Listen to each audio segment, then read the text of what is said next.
But I think, yeah, there's a reason why it's happening at this house.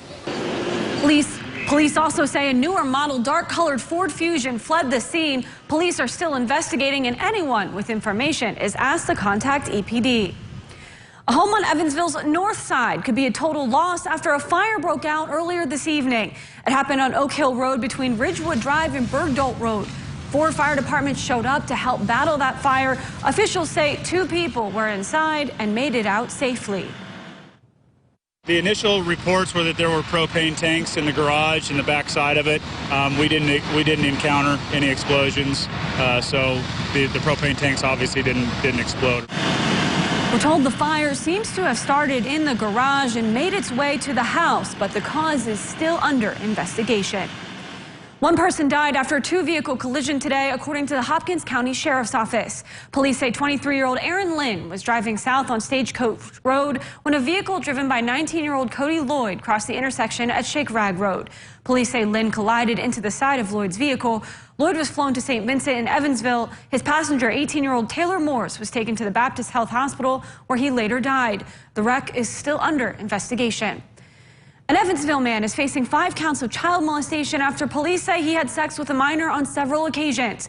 Police say between August and October, 20-year-old Kerrick Morris met with a minor under 14 years old at her home and had sex at least 3 times. Morris was booked into the Vandenberg County Jail on Friday. The 4 Freedoms Veterans Day Parade brought in many people from all around the area today to watch and remember the men and women who have fought for our freedoms. Eyewitness News' Miranda Meister was at the parade and spoke with some who called the day emotional.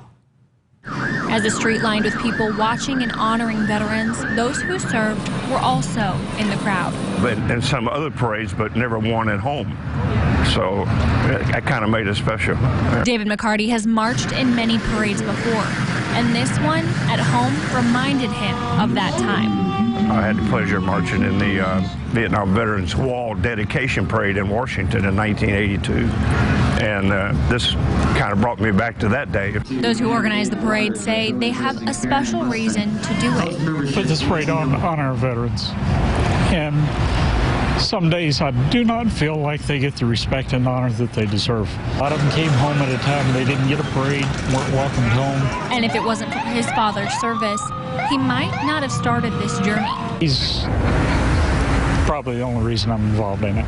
For McCarty, the people he met and talked to made his day. I shook a lot of warm hands, and they told me that they appreciated everything and welcomed me home, and that was really great. That was great. The parade brought up good memories, but also what he's been through. But it's just something that you'll never forget, you know.